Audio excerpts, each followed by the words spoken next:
पूजा जाचे घरी, संत पूजा जाचे घरी।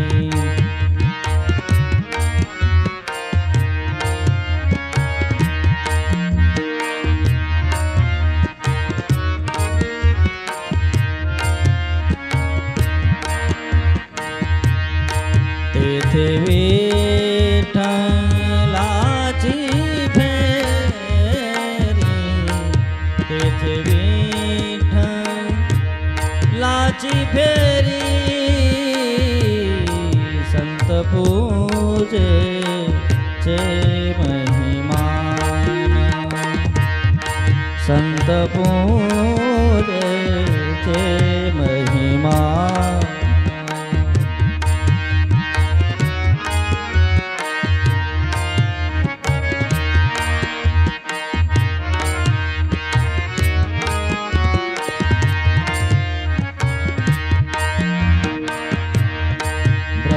विष्णु करीति नमन, ब्रह्मा विष्णु करीति नमन, संत पूजेचे महिमान, संत पूजेचे महिमान।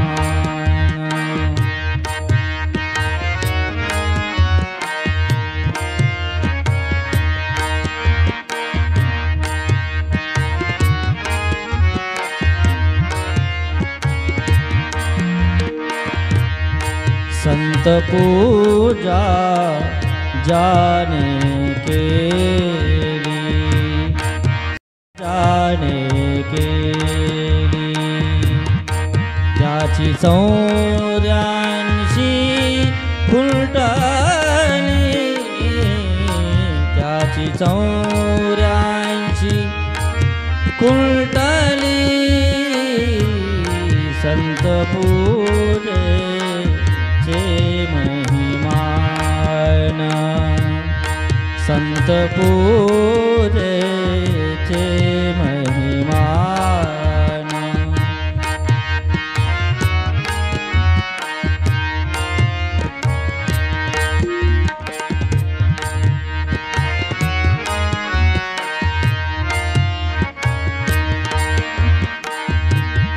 तो का म्हणे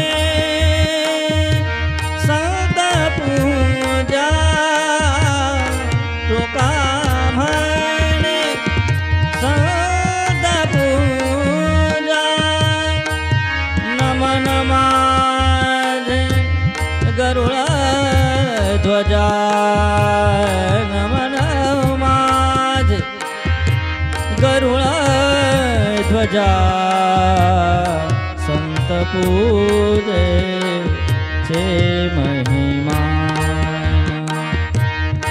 संत पूजेचे महिमान।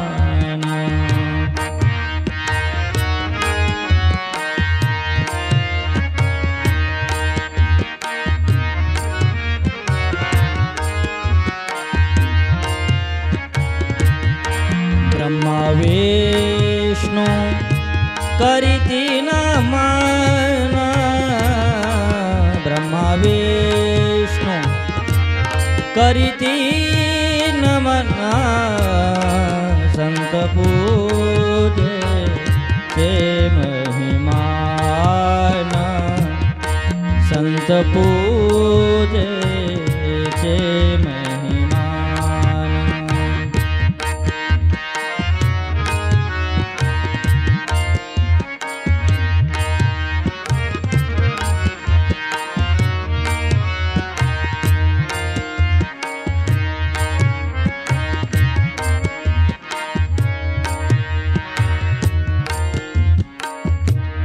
जाने के लिए, ज्याची 84 फुलटणी, ज्याची 84 फुलटणी, संत पूजेचे महिमान संत पूजेचे महिमान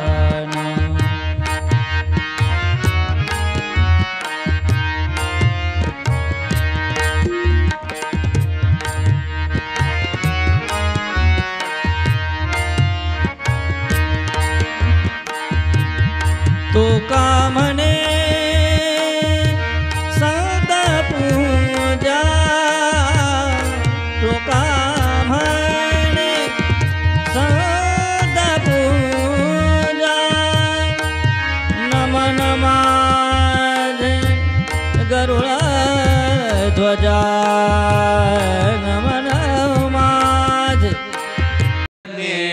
यज्ञ भोग यज्ञ साधन यज्ञांतकृत यज्ञ गुह्य मन्न मन्नाद एव च आत्मयोनि स्वयं जातो वैखानः सामगायनः देवकी नंदन स्रष्टा क्षितीश पापनाशनः शंख बृन्नन्दकी चक्रे शारंग गदाधरः रथांगपाणिरक्षोभ्य सर्वप्रहरणायुधः सर्वप्रहरणायुधो नमयति शंकरांना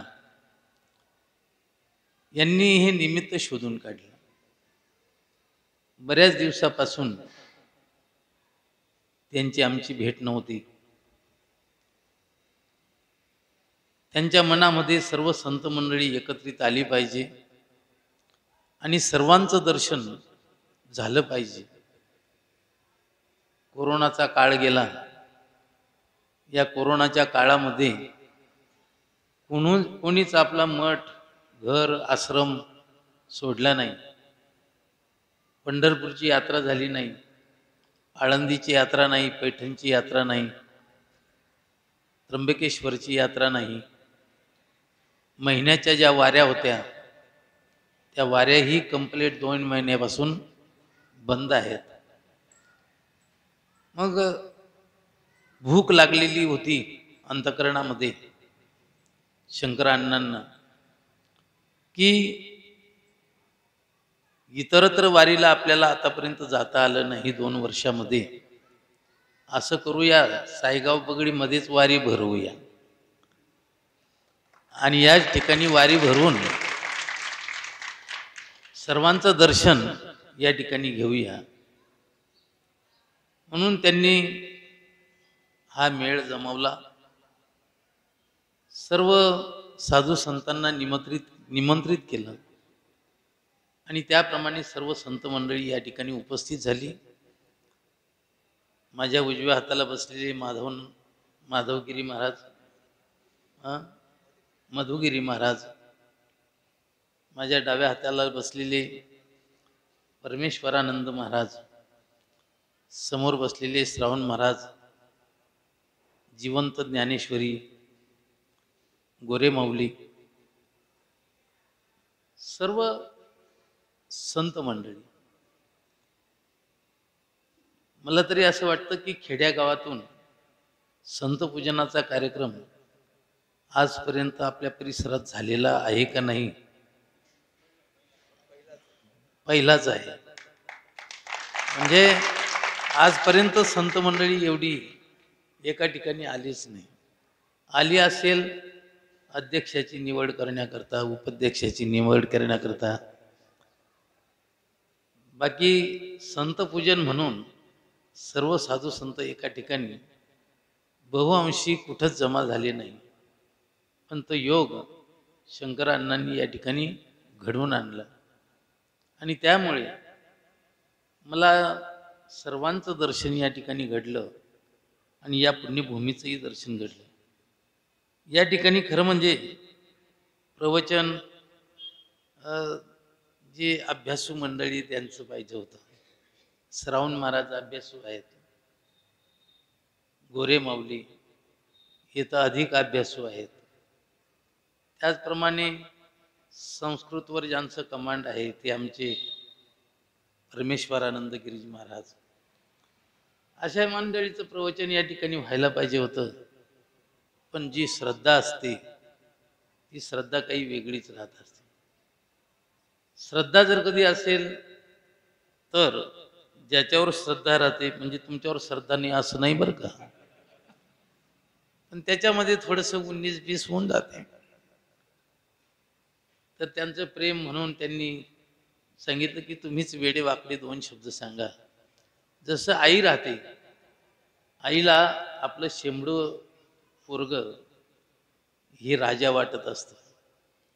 आता शेंबडं पोरग कुठं राजा राहतं का, पण ती त्याला राजा म्हणत असते. त्याप्रमाणे हे शेंबडच, परंतु त्यांना ते राजा वाटलं. खरं म्हणजे नाही संत चिन्हे उमटले अंगी, उपदेशा लागे पात्र झाला. संत चिन्ह उमटलेले नाही आणि त्याच्यात 2 शब्द लोकांसमोर बोलणं सोपं नाही. आणि त्यातल्या त्यात सामान्य मंडळी समोर बोलणं सोपं राहतं, पण जे त्याच्यातले मर्मज्ञ लोक राहतात, त्याच्यातले अभ्यासू लोक राहतात, त्यांच्यासमोर बोलणं जरासं अवघड राहतं. तरी पण ही सेवा माझ्या वाटेवर दिली आणि तुमच्या सर्वांच्या समोर 2 शब्द बोलण्याचा योग आला. प्रभू तुम्ही महेशाच्या मूर्ती, मी तव दुबळा हरित तसे भक्ती, म्हणून बोल जरी गंगावती तरी स्वीकाराल की. तुम्ही समोर बसलेले सर्व प्रभूच्या मूर्ती, महेशाच्या मूर्ती आहेत. मी दुबळा या ठिकाणी अर्चन करतोय, म्हणून बोल जरी वाकडे तिकडे असले तरी पण आपण सर्व स्वीकाराल ही विनंती करतो. सर्वांच्या सेवेसाठी प्रसंगाला अनुसरून असं म्हणणार नाही, कारण या प्रसंगी काय बोलावं मलाच काही माहिती नाही. कारण संत पूजन पंढरपूरला झालं, पण त्या ठिकाणी कोणाचं प्रवचन नाही, काही नाही. सर्व संत मंडळी एका ठिकाणी आली आणि त्या ठिकाणी पूजा केली आणि काय शाल श्रीफळ दक्षिणा देऊन त्यांची संभावना करून थोडंसं नाश्ता वगैरे देऊन रवानगी झाली. गणपती महाराज सातपुते हे बी संत पूजा करायचे, पण त्याही ठिकाणी प्रवचन वगैरे काही नसायचं, कीर्तन वगैरे काही नसायचं. परत वाणी धर्मशाळेमध्येही संतपूजा होत असते दरवर्षी, तिथेही काही असं बोलण्याचा कोणीच काही बोललेलं मी ऐकलेलं नाही. म्हणून या प्रसंगाला काय बोललं पाहिजे असं काहीच ज्ञात नाही. पण ही ओवी थोडीशी मला चांगली वाटली आणि म्हणून ही ओवी या ठिकाणी सेवेसाठी निवडली. जसं त्रिवेणी संगमामध्ये गंगा यमुना सरस्वती हा त्रिवेणी संगम आहे, त्याप्रमाणे गीतेमध्ये पण त्रिवेणी संगम आहे. भगवान श्रीकृष्ण परमात्मा, भक्तराचा अर्जुन आणि गीता हा त्रिवेणी संगमच आहे. तर इथंही जो आहे ना, याही ठिकाणी काय जमा झालेला आहे, हा त्रिवेणी संगमच आहे. त्रिवेणी संगमामध्ये पवित्र व्हायचं असतं. ज्ञानेश्वरी वाचूनही, हा गीतेचा संवाद ऐकूनही पवित्र व्हायचं राहतं. जन्म मरणाच्या पलीकडे जायचं असतं. आणि साधू संत ज्या ठिकाणी जमा होतात तोही काय राहतो, त्रिवेणी संगमच राहतो. कथा त्रिवेणी संगम. गुरु साक्षात परब्रह्म तस्मै श्री गुरवे नमः. सच्चिदानंद रूपाय विश्वोत्पत्त्यादि हेतवे तापत्रय विनाशाय श्रीकृष्णाय वयम नमः. बहुत सुंदर संतों का समागम, संत पूजन आज से नहीं, ऋषियों में स्कंद पुराण में और वेदों में भी संत पूजन का बड़ा महात्म्य आया है. भगवान कृष्ण ने भी संतों की पाद्य पूजा की है. भगवान राम ने भी संतों की पाद्य पूजन, उससे भी पूर्व अगर आप जाते हैं, रामायण काल हो, सभी ने गुरुओं का, संतों का पूजन किया हुआ है। अब सबका नाम लेना क्योंकि समय बहुत कम है, इसलिए सभी का एक साथ जो अपनी परंपरा है, संत ज्ञानेश्वर महाराज जी का नाम लेने सभी का नाम आ जाता है। हाथी के पाँव में सबके पे। बहुत सुंदर, सुनाने जैसा तो बहुत कुछ है। हम जब सुनाते तो एक दिन में 3-4 घंटा तो लगातार सुना देते हैं, लेकिन समय की भी मर्यादा होना बहुत जरूरी है। संत पूजन क्या प्रदान करता है? एक बार भगवान का पूजन न हो चलेगा, लेकिन संत पूजन जरूरी है। एक बार माँ बाप का पूजन न हो, संत पूजन जरूरी है। हमारे जीवन में 3 लोगों के विशेष उपकार होते हैं। एक है माता, तो वेदों में लिखा है मातृदेवो भव, पितृदेवो भव, आचार्य देवो भव और अतिथि देवो भव। अतिथि तो प्रायः चले गए हैं, अब तो फोन करके आते हैं, हम 8 बजे आ जाएंगे। अतिथि नहीं, अतिथि का अर्थ जिसकी अतिथि, जिसकी तिथि नहीं, वो तो समाप्त हो गया अतिथि। अब 2 देवता बचे, एक है मातृदेव भव और पितृदेव एक, और दूसरे हैं आचार्य देवो भव। हमारे जीवन में जब हमारा जन्म होता है ना, माँ बाप भी गुरु की तरह है, लेकिन माँ बाप इतना ही सिखाते हमें, लेकिन गुरु जो है आचार्य कुछ विशेष सिखाते हैं।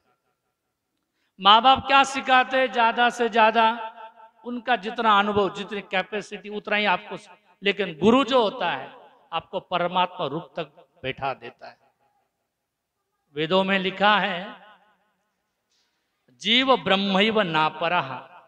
वेदों के जो महावाक्य अहम ब्रह्मास्मि, अयमात्मा ब्रह्म, ये सब क्या है? आप ही जीव क्या है, शिव है, ये बताने वाले सद्गुरु होते, इसलिए उनका पूजन है।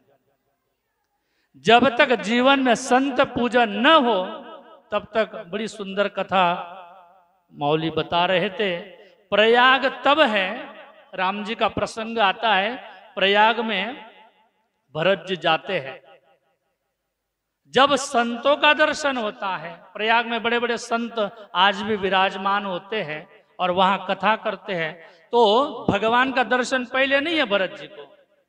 वहां लिखते हैं, तुलसीदास जी ने लिखा है, प्रथम नमन करी सतसंगा। संतों को प्रथम नमस्कार किया और संतों ने कहा इस रास्ते से जाइए, भगवान मिल जाएंगे। इसलिए संत पूजन का महात्म्य है। और शबरी के जीवन में भी आप अगर देखते हैं, राम जी के प्रथम दर्शन नहीं है, शबरी जी ने संतों की सेवा की। किनकी सेवा?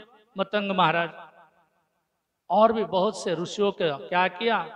माने जीवन आपका, हर एक आदमी जो होता है ना, आपने सुना ही होगा, जब बच्चा होता है ना, माँ कहती मेरे बच्चे को समझता नहीं, समझता नहीं इसका अर्थ है मूर्ख। जब बड़ा हो जाता, विवाह होता है, तो पत्नी भी यही कहती है हमारे मालिक को कुछ, अर्थ यही है मूर्ख। और बचपन में बूढ़ा जब हो जाता है ना आदमी, तो बच्चे कहते हैं हमारे पिताजी को समझता, मुझे ये समझ में नहीं आता है, उसको समझ में न समझ में जीवन नाही एवढंच आहे. एका जनार्दनी जाणे इच्छिले ते पूर्वी, जया परमार्थाची चाड, याचं ते शेवटचं चरण आहे. या एकनाथ महाराजांच्या उक्तीप्रमाणे आज या ठिकाणी हे दर्शन दिसून आलेलं आहे. आपल्या गावातील भूमिपुत्र श्री शंकर विठ्ठल महाजन उर्फ अण्णा यांच्या मनामध्ये हे संकल्प स्फुरला आणि तो प्रत्यक्षात आणला. आणि माऊली मग अशी बोलले की अनेक दिवसापासून खूप भूक लागली होती, खायलाच भेटत नव्हतं, या रूपाने कुठेतरी आता तृप्तीचं ढेकर देण्याचा प्रयत्न त्यांनी केलेला आहे. संकल्प चांगला स्फुरला आणि तो संकल्प सत्य स्फुरला आणि त्याची ती इच्छापूर्ती ते नारायणाने या ठिकाणी घडून आणलेली आहे. आपला हा वारकरी संप्रदाय, याला पूर्व नाव भागवत धर्म असं म्हटलं जातं. भागवत संप्रदाय हा उपासनेचा आहे, हा विवेकाचा आहे, हा वैराग्याचा आहे, हा ज्ञानाचा आहे, हा भक्तीचा आहे. आणि पूर्वापार परंपरेने वारकरी संप्रदायामध्ये, भागवत संप्रदायामध्ये पूज्य पूजक भाव संबंध जोडलेला आहे. जो पूजा करतो तो पुजारी असतो आणि ज्याची पूजा केली जाते तो पूज्य असतो. सद्गुरू हा पूज्य असतो आणि त्याची जो सेवा करतो तो त्याचा शिष्य पूजक असतो. हा पूज्य पूजक भाव अनादी कालापासून चाललेला आहे. या ठिकाणी स्वामी महाराजांनी 2 वाक्य सांगितले, ते पुनरावृत्ती करतो त्याची, की ज्ञानार्जनासाठी गुरुची पूजा केल्याशिवाय, संत पूजा केल्याशिवाय ते ज्ञानही प्राप्त होत नाही आणि तो आशीर्वादही मिळत नाही. अलीकडं पैशाने ज्ञान मिळवलं जातं, पण पैशाने मिळवलेलं ज्ञान हे मोक्ष पर्यवसायी होत नाही. पूजेने आणि सेवेने जे ज्ञान मिळतं ते ज्ञान मात्र चिरकाल स्थिरस्थायी राहतं आणि ते उद्धाराला कारणीभूत ठरतं. स्वामीजी महाराजांनी एक श्लोक सांगितला 4थ्या अध्यायातला, प्रणिप बसला, महाराज मला गीतेची संथा द्या. गुरु म्हणून तू चालू पड घरी. ते जे ज्ञान आहे ना, भगवंत स्वतः सांगताना कसं घ्यायचं अर्जुना, तर प्रणिपातेनं. पुन्हा दुसरा शब्द आहे श्रद्धया. ज्ञानोबरांनी त्याचं मराठी सुंदर व्याख्यान केलं, तेगा ज्ञान पै बरवे जरी मनी आथी जाणावे आणावे तरी संताते 2 पाटे ह्या भजावे सर्वस्वीसी. पण कसे भजावे त्याची प्रक्रिया सांगितली. तरी तनु मनु जीवे चरणासी लागावे आणि अगर्वता, हे सगळ्यात महत्वाचं आहे, अगर्वता करावे. दास्य सकळ, सकळ शब्द फार महत्वाचा आहे. दास्य केलं जातं पण सकळ केलं जात नाही. पूजा केली जाते संत पूजा, गुरुसेवा, पण अगर्वता केली जात नाही. त्याच्या पाठीमागे दांभिकपणा जर असेल तर ती पूजा ही गुरुलाही पोचत नाही, ती संतालाही पोचत नाही, देवालाही पोचत नाही. या ठिकाणी अण्णांनी हा जो घाट घातलाय याच्या पाठीमागे त्यांचा हेतूच एक आधी स्वच्छ आहे. त्यातून त्यांना काहीतरी काय आहे मिळवायचं आहे. सेवेच्या माध्यमातून मिळत असतं. पहिला त्यांना आशीर्वाद मिळेल या सगळ्या संतांचा, आणि त्या आशीर्वादाच्या माध्यमातून हे संत महात्म्याच्या मुखारविंदातून जी काही वाणी श्रवली, जे ज्ञानार्जन झालं, त्यांनी जे ज्ञान सांगितलं तेही त्यांच्या मनामध्ये जाऊन पोचलं. त्याचंही त्यांनी काय केलेलं आहे, ग्रहण केलेलं आहे. म्हणजे काहीतरी घ्यावं, काहीतरी मिळावं, काहीतरी जावं आणि काहीतरी यावं, असा हा त्याच्या पाठीमागचा हेतू असतो. बोलण्यासारखं भरपूर आहेत, अजून माझ्या पुढे वक्ते बोलणार आहेत. स्वामी महाराज सुंदर बोलले. आमचे माऊली तर म्हणजे काय, माऊलीचे शब्द म्हणजे फार सुंदर असतात. ते ज्ञानेश्वरीतली ओवी त्यांच्यासाठी लागू पडते. कोणती, तैसे साच आणि मवाळ, मितले आणि रसाळ, शब्द जसे कल्लोळ अमृताच्या, तर ते आमचेच आम्ही कौतुक करून घेत असतो. ते म्हणतात हे ज्ञानोबारांनीच बोलायला पाहिजे होतं, आणि मी म्हणतो हे माऊलींनीच बोलायला पाहिजे होतं. काय असतं, वारकरी संप्रदाय एक असा आहे बघा, इथं कोणी मोठा ठरत नाही, आणि जो दुसऱ्याला अगोदर मोठेपण देतो, मोठा म्हणतो ना, तो 100% मोठा असतो. मोठा असतो की योग्यता नसताना सुद्धा एखाद्याला उंच पदावर नेऊन ठेवण्याचं सामर्थ्य फक्त वारकरी संप्रदायामध्येच आहे. कारण ज्ञानोबरायांनी ज्ञानेश्वरीच्या 7व्या अध्यायामध्ये, आपलं 13व्या अध्यायामध्ये 7व्या श्लोकाचा व्याख्यान जे केलेलं आहेत ना, ते अत्यंत गोड आहे. तिथं अमानित्व हे पद आले, अदंभित्व पद आलेलं आहे, आणि शेवटी आहे आचार्योपासनम. गुरुची सेवा कशी करावी, संतांची सेवा कशी करावी, त्या पूजेचं स्वरूप काय असतं, पूजेसाठी काय काय लागतं, हे सगळं त्या 210 ओव्यामध्ये तो पूजेचा प्रकार मांडला आहे. संत पूजा कशी करावी हे ज्ञानोबरायांकडून ज्ञानेश्वरी वाचल्यानंतर कळेल, नाथ महाराजांचं भागवत वाचल्यानंतर कळेल. 5 अध्याय जर सोडले ज्ञानेश्वरीतले, तर प्रत्येक अध्यायामध्ये ज्ञानोबरायांनी संत पूजन फार तोंड भरून केलेलं आहे, आणि ते काया वाचा मनाने केलेलं आहे. मी एक वाक्य बोलत होतो, एक परमार्थामधले गमक ध्यानात ठेवा बघा. जीवनात मोठं व्हायचं असेल ना, एक छोटीशी प्रक्रिया, मोठं व्हायचं असेल तर दुसऱ्याला मोठं म्हणायला शिका. जो दुसऱ्याला मोठं करतो आणि मोठं म्हणतो तो कधी मोठा झाला हे त्याला सुद्धा कळत नसतं. हे आपलं नाही, हे वारकरी संप्रदायाने संत साहित्याने सांगितलेलं नाहीत की आपुले पदी बैसविले. हे ज्या संप्रदायामध्ये घडतो तोच हा वारकरी संप्रदाय आहे.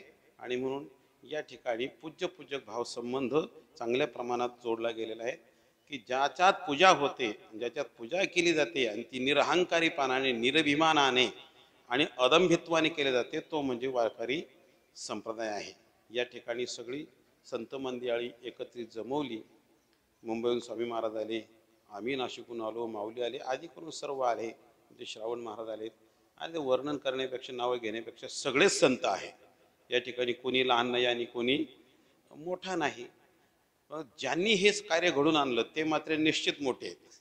आम्हाला काही तपास नव्हता कुठं काय होणार आहे. मी तर यायचं टाळत होतो कारण थोडंसं लांबूनच गेलतो मी. पण आमच्या उत्तम अण्णांनी ते म्हणले तुम्ही जर नाही आले तर कार्यक्रमच बंद करून टाकतो म्हणे. मग सांगतो सगळ्यात तुम्ही ना काही उभा. म्हणजे ही प्रेम आहे, श्रद्धा आहे, आपुलकी आहे, मग काय हरकत नाही. अण्णांनी या ठिकाणी हा कार्यक्रम घडवला. मी माऊलीकडं, पांडुरंगाकडं, सर्व संतांकडं आणि देवाकडं अशी विनंती करतील की अशा या सत्पुरुषांना दीर्घ आयुष्य दे, यांना आरोग्य दे, यांना संपत्ती दे आणि अशाच प्रकारे ते आयुष्यभरपर्यंत त्यांच्या हातून संत सेवा, गुरुसेवा, भगवत सेवा घडत राहू दे. आणि या निमित्ताने या गावामध्ये आज एक वेगळी मेजवानी सगळ्यांना काय झालेली आहे पाहायला मिळाले. मग अशी माऊली बोलले की हे पहिलंच प्रकरण आहे. मी सुद्धा आम्ही संतपूजा भरपूर ठिकाणी घेतो. आपण तर नेहमी आता हे घ्यायचेच कामं करतो. आपण नेहमी आण नारळ, येऊ द्या शाली, येऊ द्या पाकिट, आपलं रोज चाललंय. पण मांडणी, रचना, कार्यक्रमाची सुसूत्रता, कोणी बोलावं अगोदर, कोणी प्रवचन करावं, कोणाचा सत्कार व्हावा, कोणते माणसं बोलावे, वेचक आणि वेधक, याच्यामध्ये त्यांनी थोडं नियोजन चांगलं केलेलं आहे की कोणाला बोलायचं. लांबची जरी माणसं नसली, जवळची असली तरी पण ती वेचक आणि वेधक ऐका जे अत्यंत वैराग्यशील आहेत, विवेकशील आहेत, वैराग्यवान आहेत, ज्ञानवान आहे, भक्तिनिष्ठ आहे आणि वारकरी संप्रदायावर अकंठ श्रद्धा असलेली माणसं आहेत. नाही कोणी कोणाची पूजा करतं, कोणाला धरून आणायचं, मग एखादा बापू आणायचा, एखादा कोणी काही आणायचं आणि त्यांचीच पूजा करून गावभर मिरवणूक काढतात. त्याला विष्णू सहस्रनामाची शेवटची फलश्रुती म्हणता येत नाही, एवढी अडचणी असतात. आणि गीतेचे 15व्या पहिले 5 श्लोक म्हणता येते, टंगडं गुतूक कसं तरी बाहेर निघतो. त्यांची पूजा करताना आम्ही पाहतो आणि तिथं आम्हाला बोलवलं असतं खुर्चीवर बसायला. पण वारकरी संप्रदाय हा डोळस आहे. आपल्या वारकरी संप्रदायाला दृष्टी आहे. दृष्टीहीन नाही हा संप्रदाय. आपल्याला नजर आहे की कोणाचं ऐकावं, कोणाचं ठेवावं, कोणी बोलावं, कोणी सांगावं, याची नजर वारकरी संप्रदायाकडं आहे. आणि म्हणून आपल्या संप्रदायामध्ये इतरांनी घुसखोरी करण्याचा प्रयत्न केला श्रावण महाराज, पण त्यांची घुसखोरी काही जमली नाही, बाहेरच पडली ती माणसं. विठ्ठल अण्णांनी, शंकर अण्णांनी चांगला उपक्रम या ठिकाणी घडवला आणि स्तुत्य उपक्रम राबवल्याबद्दल मी कोटी कोटी धन्यवाद या ठिकाणी अण्णांना देतो. याही पुढे मी अजूनही काही त्यांनी नवीन काहीतरी केले वाटतं. तरंतरते चिरात तस्मादती प्रयत्नेन सत्संगेन सततम करू. सत्संगती वेगळे जाण तत्काळ पावावया माझे स्थान. नाही अनेक साधन सत्य जाण उद्धवा. आज या ठिकाणी गिरिजामाईच्या कुशीत आणि बगळा मातेच्या या चरण सानिध्यात आपल्या या सायगाव गावामध्ये आज या ठिकाणी संत पूजनाचा कार्यक्रम सुंदर अशा रीतीने या ठिकाणी कार्यक्रम आपण आयोजित केलेला आहे. आजच्या कार्यक्रमाचे आयोजक श्री शंकर विठ्ठल महाजन उर्फ अण्णासाहेब आणि कार्यक्रमाचं नियोजन आदरणीय हरिभक्तपरायण उत्तम महाराज आहेत. आणि कार्यक्रमाच्या दृष्टिकोनातून उपस्थित असलेली परमपूजनीय परमश्रद्धेय आदरणीय ज्ञानेश्वर माऊली बेलदरवाडीकर, पूजनीय प्रातस्मरणीय मधुगिरीजी महाराज, पूजनीय प्रातस्मरणीय शास्त्रीजी महाराज आणि उपस्थित असलेले आपण संपूर्ण संतचरण सर्वांच्या चरणी प्रथमतः नतमस्तक होतो. आज हा संत पूजनाचा कार्यक्रम आहे. खरं म्हणजे मला असं वाटतं अण्णासाहेबांनी हा सुंदर अशा प्रकारचा योग घडून आणला. आदरणीय माऊली प्रवचनामध्ये म्हटले की हा त्रिवेणी संगम आहे. खरोखरच कथा त्रिवेणी संगम. पण मला असं वाटतं या ठिकाणी संगम अशा पद्धतीने दिसतो की या ठिकाणी शैव, वैष्णव आणि ग्रस्ती या तिघांचाही संगम या ठिकाणी आहे. आणि हा संगम आणण्याकरता अन्ना पुण्य असावे लागते, पण निश्चित आपल्या माध्यमातून हा संगम आला. मला वाटतं आपल्या नावामध्ये शंकर आहे आणि आपल्या वडिलांचं नाव विठ्ठल आहे. या दोघा शंकरांच्या प्रयत्नाने, विठ्ठलांच्या आशीर्वादाने म्हणून हे महाजन उपस्थित आहेत. महाजनो येन गतस्य पंथा, महाजन या ठिकाणी उपस्थित आहेत. महाराज मंडळी या ठिकाणी उपस्थित आहेत. या ठिकाणी संत पूजनाचा कार्यक्रम आहे. खरं म्हणजे माझ्या अगोदर हा म्हणून श्रावण सांगतोय बर का. खरं म्हणजे अगोदर आदरणीय माऊली बोललेत, शास्त्री महाराज बोललेत आणि आदरणीय गोरे महाराज बोललेत. खरं म्हणजे हे धोधो पाऊस पडून गेले, पण आता श्रावण सरी बरसते. तुम्ही आम्ही खेळीमेळी. खरं म्हणजे माऊली हा फार वर्षातून योग आला. एवढ्या 1.5-2 वर्षाच्या कालावधीमध्ये एवढे कीर्तनकार एकत्रित कधीच आले नाही आणि आपण येऊ शकलो नाहीत. मला वाटतं 1.5-2 वर्षाच्या कोरोनाच्या कालानंतर एवढी महाराज मंडळी एकत्रित आपण आणली. उत्तम महाराज हे उत्तम कार्य केलं आणि उत्तम अशा प्रकारचं नियोजन या ठिकाणी केलेलं आहे. खरं संत पूजन कशासाठी करायचे, फक्त 2 गोष्टी आपण पुढे सांगायच्या आहेत, वेळ कमी आहे. रामायणामध्ये प्रथम भगती संत न कर संगा, पहिली भक्ती जर कोणती असेल तर सत्संगती सांगितलेली आहे. किंवा दुसरी एक आशक चौपाई आठवते, आबिरल भगती भगती सतसंगा अशी एक चौपाई आहे बघा रामायणामध्ये.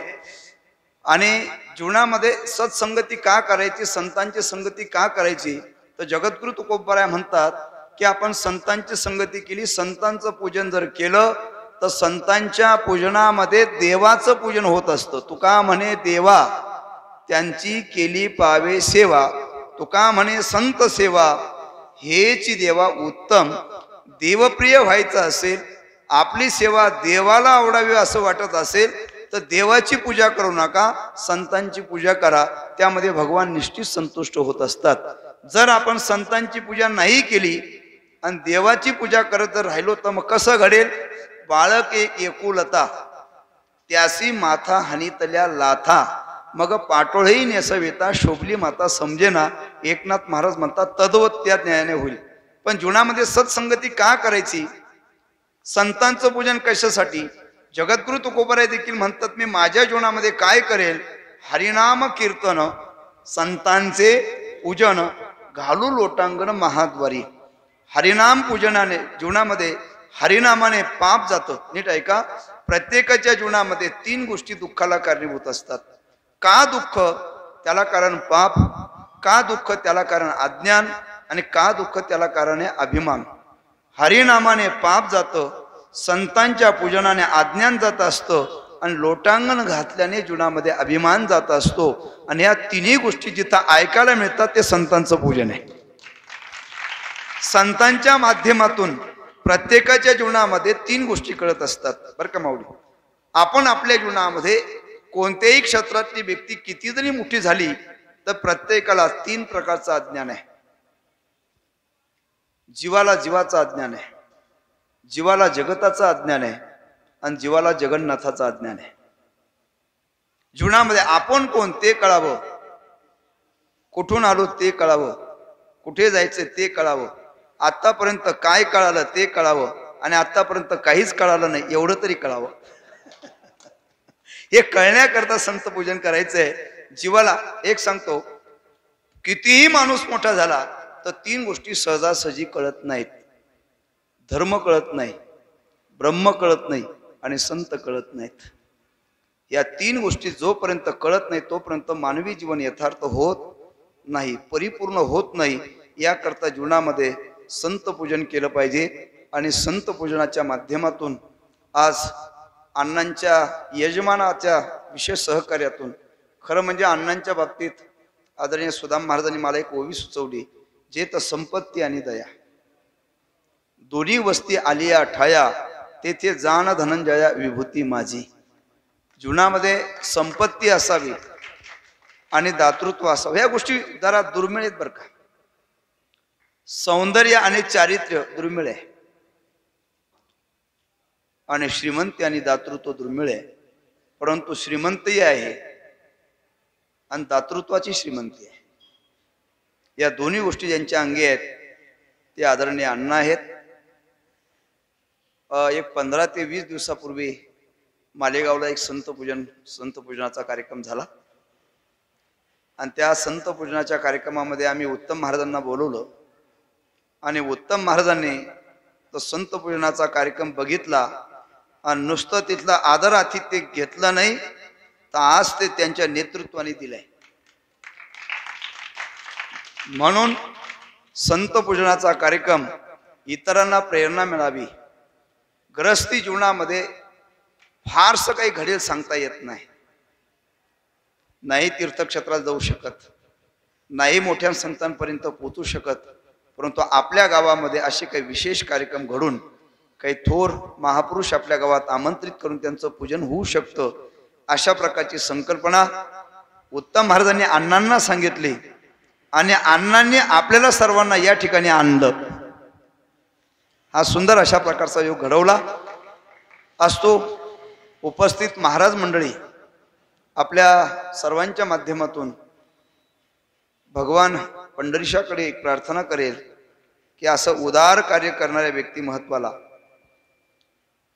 अण्णांनी संत शिरोमणी सावता महाराज सामाजिक मंगल कार्यालयासाठी लाखो रुपयाची जागा दान दिली. आज काळाची गरज आहे आणि एक सांगतो माऊली, एक 5-6 दिवसापूर्वी निफाड तालुक्यामध्ये वारकरी महामंडळाच्या माध्यमातून मोठा मेळावा झाला. अगोदर नांदगाव तालुक्यात झाला, नंतर निफाड तालुक्यामध्ये झाला. नांदगावला आदरणीय माऊली उपस्थित आहेत. साहेबराव माऊलींच्या घरी निवासस्थानी मोठा कार्यक्रम झाला. मला एक दातृत्व सांगायचं आहे. निफाड तालुक्यामध्ये आमचे अशी एक संकल्पना आहे की जर भ्रष्टाचार करणाऱ्या माणसांसाठी, गैरअर्थ करू नका, माझ्या बोलण्याचा हेतू घ्या, आज नाही त्या माणसांसाठी जर त्या ठिकाणी निवासाची व्यवस्था होत असेल तर सज्जन वृत्तीच्या धर्माच्या प्रचारकासाठी का निवासाची व्यवस्था होऊ नये.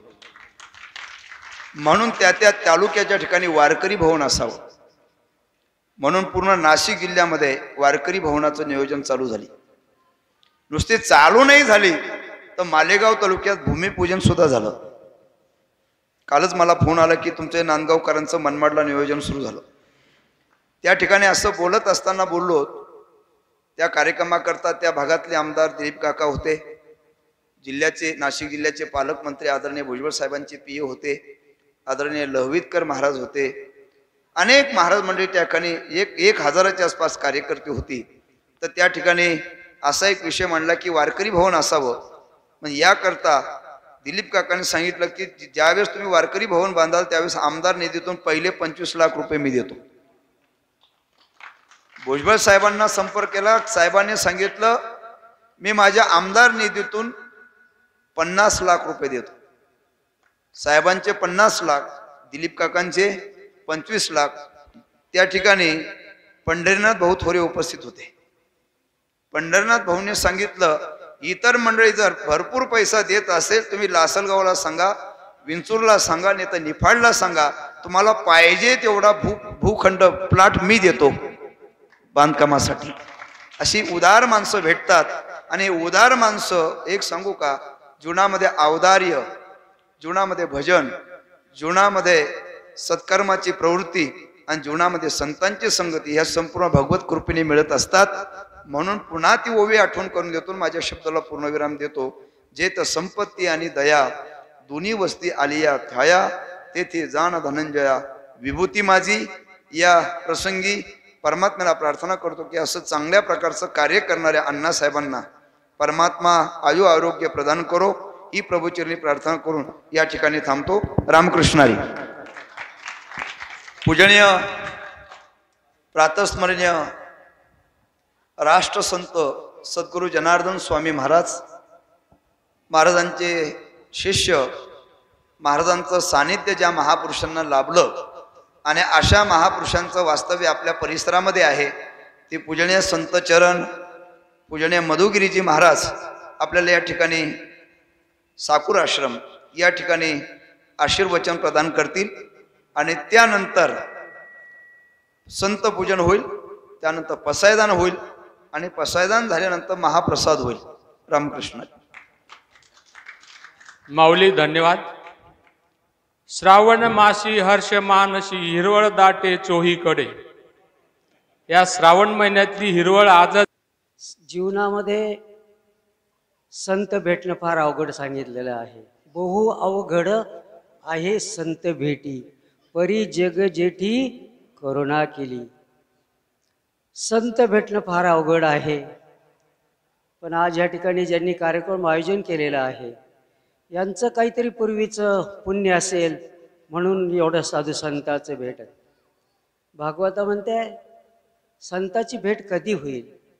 अनंत पुण्य कोटान कोटी, रोकडे लागे पाठीवाटी, तैवय भेटी हरिप्रियांची. निष्काम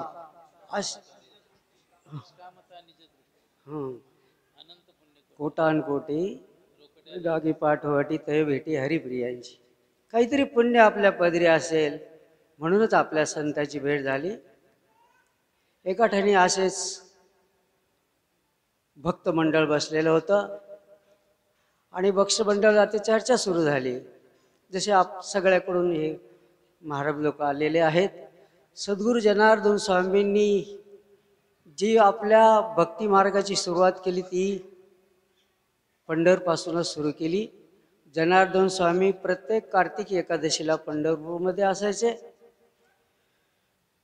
लक्ष्मीबुवा वाघोलीकर ह्या त्यांचे आद्यगुरू वारकरी संप्रदायाचे. नंतर त्यांनी थोडा मार्गक्रमण करून तपश्चर्यात काळा गेला. पण सुरुवात वारकरी संप्रदायापासून कशी होती? आपली पण सुरुवात या ठिकाणी वारकरी संप्रदायापासूनच झालेली आहे. आपण ज्यावेळेस गावी होतो त्यावेळेस भानुदास बुवा लोणावळेकर हे यायचे, त्यांची अनुष्ठान करायचे, त्यांची सेवा आपण करत होतो. आणि म्हणून मला ह्या ठिकाणी अशी उपरी झाली. आणि त्याबद्दल वारकरी संप्रदायाची भक्त मंडळी आहेत त्याच्याबद्दल जनार्दन स्वामीला आदर होता, त्याप्रमाणे मला बी आदर आहे. म्हणून बघा अशी मंडळी बसल्यानंतर त्याच्यात चर्चा झाली की जगामध्ये कोण मोठं आहे,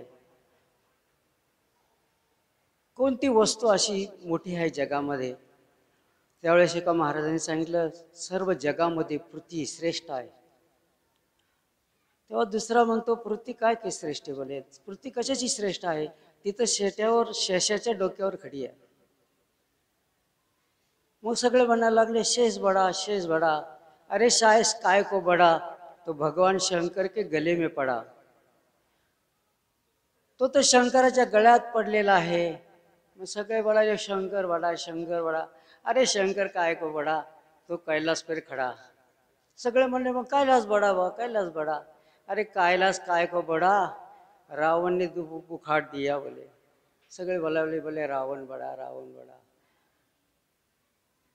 रावण काय को बड़ा बोले, राम ने 2 बाने पछाड़ दिया उसको.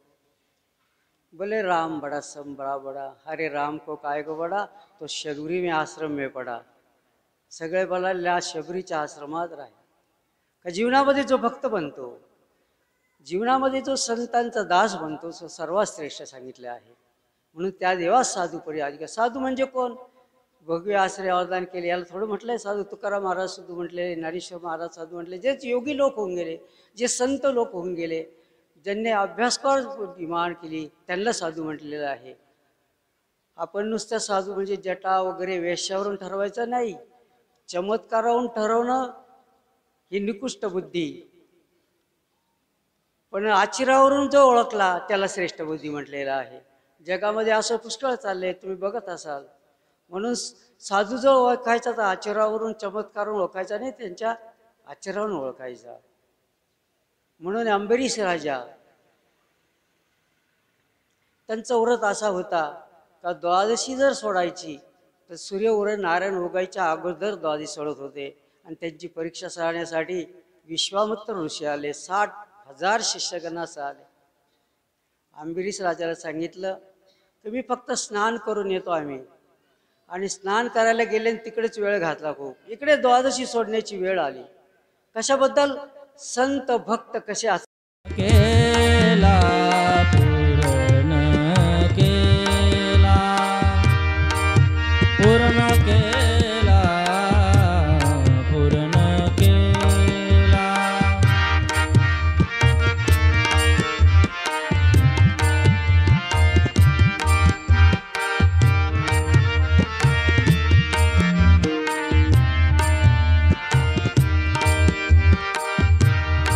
पूर्ण केला, पूर्ण केला, पूर्ण केला, पूर्ण केला.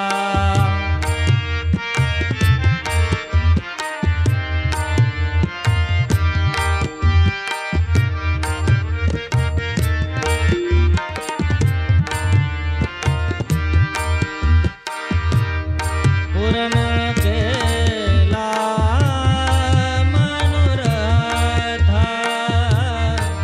पूर्ण केला मनोरथ. घराले, घराले, घराले, घराले.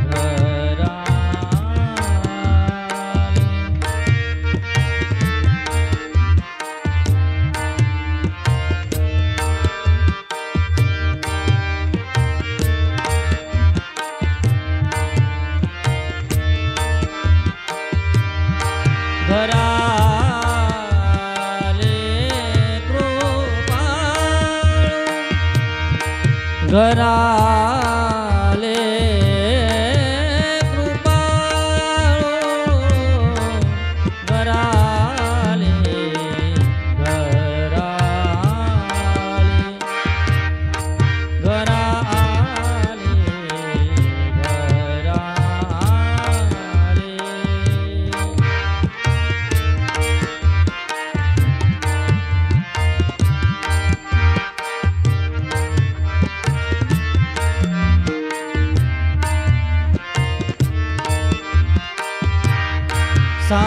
सांभाळीले, सांभाळीले,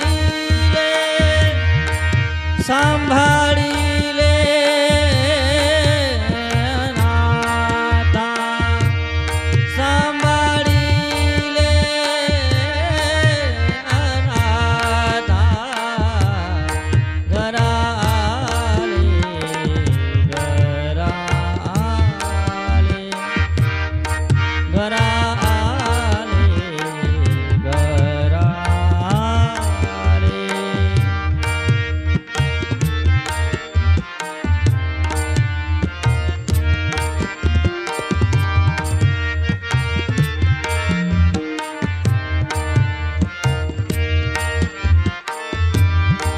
केला नीळा, केला नीळा, केला नीळा पावन. केला नीळा, केला नीळा, केला नीळा पावन.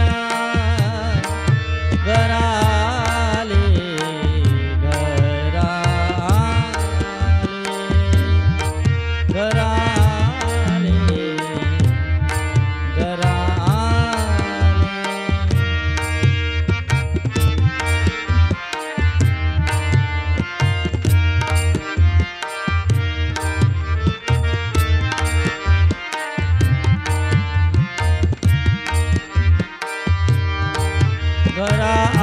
घराले कृपाळू,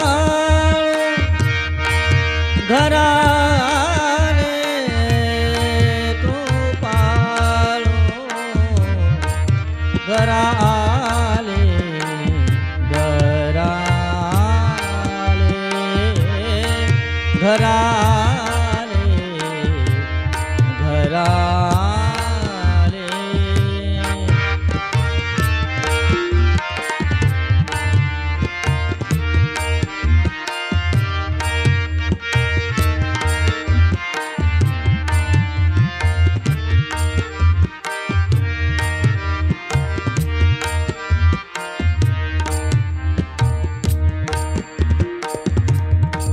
केला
घरा